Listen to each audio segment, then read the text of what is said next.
मेरो काम चाहिँ अब छोरी उठेपछि छोरीलाई माम खुवाउने। यता कुचीवाला खान्छन् फेरि। छोरीलाई आज मैले मिठो प्युरी बनाइदिएको थिएँ, फ्रुट्स प्लस ओट्स मिक्स गरेर। यति मजाले खान्छन् अब उठेपछि।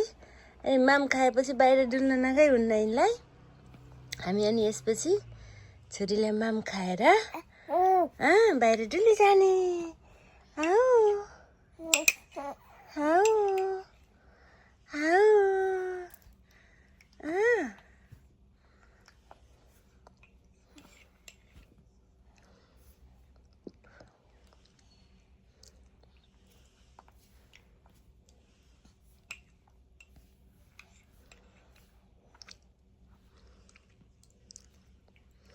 मिठो छ यता कुचीबाट खाइदिन्छन्।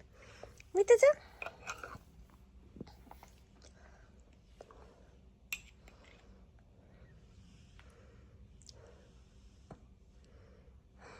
खाइछ